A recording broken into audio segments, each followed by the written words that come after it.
আসসালামু আলাইকুম। সবাই নিশ্চয়ই আল্লাহর রহমতে অনেক ভালো আছেন। আমি আল্লাহর রহমতে অনেক ভালো আছি। একটা নতুন ব্লগ নিয়ে ভিডিও নিয়ে চলে আসলাম আপনাদের মাঝে। সকালবেলা সবার নাস্তা খাওয়া শেষ। রুটি বানানো হয়েছে কিন্তু আমার রুটি খেতে ইচ্ছে করছে না। তো আমি একটু পাউরুটি বাটার দিয়ে ভেজে তারপর চা দিয়ে খাবো। একটু বেশি করে নিলাম কারণ আমি খেতে মানে খেলে দেখা যায় আমার ছেলে যদি দেখে ও আবার ১ পিস খেতে চায়। তো এইজন্য আরকি একটু বেশি ৪ টা আমি আর ৪ পিস খাই না। তো একটু চাও করলাম। এটা গরুর দুধ দিয়ে ফুটিয়ে চা পাতা দিয়েছি তো তাই চাটা এরকম দেখাচ্ছে। আর সকালবেলা চা দিয়ে পাউরুটি ভেজে মচমচে পাউরুটি দিয়ে চা খেতে আমার বেশ ভালো লাগে এবং ইচ্ছে করছে খেতে। দুনিয়ার কাপড় সব জমে আছে খাটের উপরে, এগুলো সব ভাঁজ করব। রিসেন্টলি কাপড়গুলো একটু বিকেলের দিকে ধুই, তো যার কারণে সারারাত বারান্দায় থাকে।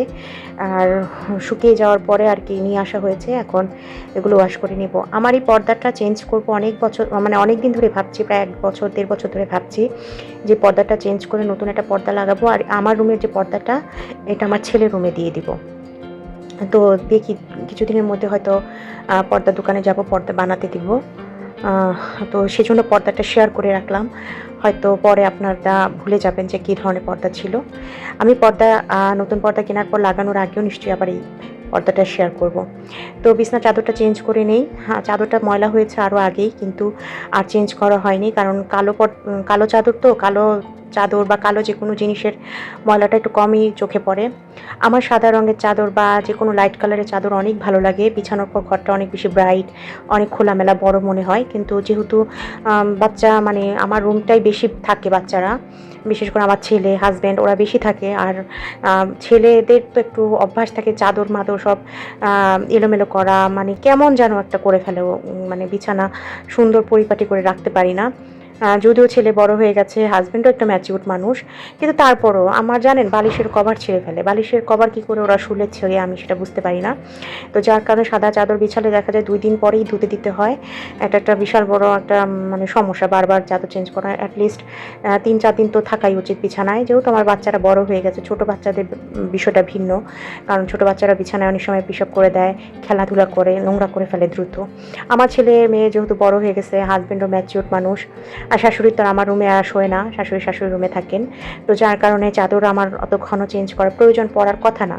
কিন্তু ম্যাচিউরডরাও বাচ্চাদের মতো আচরণ করলে যা হয় আর কি। যার কারণে আমারও বিছানা চাদর খুব দ্রুতই ময়লা হয়। আর সাদা যদি বিছাই তাহলে তো মনে করেন ২ দিন পরেই পাল্টাতে হয়। তো এত পাল্টালে, এত ধুলে আসলে মেশিনে যেহেতু ধুই, মেশিনটার উপরে প্রেশার চাপ পড়ে। আজকাল জিনিসপত্রের যে দাম, যদি মেশিনটা নষ্ট হয়ে যায় আরেকটা নতুন করে মেশিন কেনাটা কঠিন হয়ে যাবে। তো এই যে আমার বিছানা চাদর বিছানো শেষ, পরিষ্কার পরিপাটি করে নিলাম। এইভাবে নতুন কাপড়ও যেগুলো আজকে ধোয়া সেগুলো ওয়াশ করে ফেলেছি। এই যে ওয়াশ করে সব বারান্দায় মেলে দিয়েছি। মেশিনে ওয়াশ করলে যেহেতু 80% ড্রাই হয়, তো শুকাতে বেশি সময় লাগবে না। এর মধ্যে আমিও গোসল করে ফেলেছি, ক্লিন হয়ে গেছি। আর সব বিছিয়ে ফেলেছি আর কি। তো এই অবস্থা আর কি। আর আকাশ এখনও মেঘ হয়ে আছে, যে কোনো সময় আবার মুষলধারে বৃষ্টি নামবে। আর বৃষ্টি নামলেই কাপড় শুকাতে চায় না, তখন ঘরের নানা জায়গায় মেলে দিতে হয় কাপড়গুলো। তো এই আর কি। তো আশা করি বৃষ্টি হতে হতে আমার কাপড় হয়তো শুকিয়ে যাবে। তো এটা বিকেলবেলা ঘর একটু ডেকোরেশন করা হচ্ছে, কারণ আমার ছেলের আজকে একটু বার্থডে। তো বার্থডে ওইভাবে কোনো বড় প্রোগ্রাম আমরা করব না। জাস্ট ওর কাজিন আসবে, কাজিন মানে আমার তো একটাই দেবরের বাচ্চারা আসবে। আমার শাশুড়ি তো আছেনই আমার বাসায় এখন। তো এই আমরা নিজেরা পরিবারের কয়েকজন মিলে আর কি একটু কেক কাটবে, জাস্ট একটু বিকেলের নাস্তা। আমি তেমন কিছু রান্নাও করিনি, আমার শরীরটা ভালো না। আর এত মানুষের রান্নার আয়োজন করার আসলে ইচ্ছেও করছিল না। তো এই যে এখানে আর কি সাজানো হচ্ছে সব কিছু, বেলুন টেলুন সব সাজানো হবে।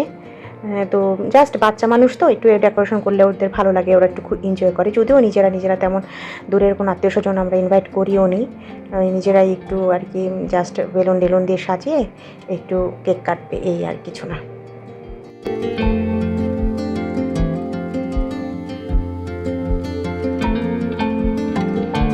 তেমন কিছুই না, কেক থাকবে আর এই চিকেন ফ্রাই, যেহেতু বাচ্চারা চিকেন ফ্রাই খেতেই পছন্দ করে এই জন্য চিকেন ফ্রাই। আমি কোনো ডিনারের আয়োজন আসলে করিও নি, যেহেতু বড় কোনো তেমন আয়োজন না, জাস্ট মানে নিজেদের মধ্যেই আর কি একটু কেক কাটা, বাচ্চা মানুষ ও একটু কেকটা কাটতে চায়, যেহেতু বার্থডে মনে করে যে আমার কেক কেউ তেমন উইশ করলো না, এই আর কি বাচ্চাদের। আর যেহেতু আমার দেবরের বাচ্চারাও ছোটো ছোটো, ওই যাদের ওদের জন্য একটু টুপি আনা, জাস্ট বাচ্চারা পরে ঠরে একটু আনন্দ করবে। আর ছোটো ছোটো বার্থডে হোক, অনুষ্ঠান হোক, যে কোনো জিনিসে আমার বাবার বাড়ির মানুষ কাউকেই আমার তেমন বলা হয় না। আমার দেশে যেহেতু শুধু আমার বাবা মা আছে, তারা বয়স হয়ে গেছে, এত ছোটোখাটোর কারণে তারা বেশি দৌড়াদৌড়িও করতে চান না, যেহেতু আমার আব্বার কিডনির সমস্যা, মাও অসুস্থ, ডায়াবেটিক্সের রুগী, প্রেশারের রুগী, তো এই জন্য তো ভাবেছি কেক কাটার পরে তাদের বাসাতে একটু পাঠিয়ে দিব কেক। আর আমার বোনরা যেহেতু সব বাইরে থাকে, সুতরাং আমার বোনের বাচ্চাদেরও আসলে আমি চাইলেও এইসব প্রোগ্রামে মানে বলতে পারি না। তো এই যে সবাই মিলে ধরেছে, মানে আমার দেবরের বাচ্চারা, আমার শাশুড়ি, সবাই হাত দেখতে পাচ্ছেন। জানি আমার শাশুড়ির আসলে ওইভাবে ভিডিওতে আসতে চান না, জানি না কখনো তারা রাজি হবে কিনা, আমি দেখাতে পারবো কিনা। তো যে আমার শাশুড়ির কাটা ঠাটা শেষ, সবাইকে আমি কেক সার্ভ করে দিয়েছি, চিকেনও তারা খেয়ে বাচ্চারা খাচ্ছে। তো দেবরের বাচ্চা একটু পানি খাবে, আমার হাজব্যান্ড একটু ওকে পানি দিচ্ছে। তো আজকের ভিডিও এই পর্যন্ত, সবাই ভালো থাকে।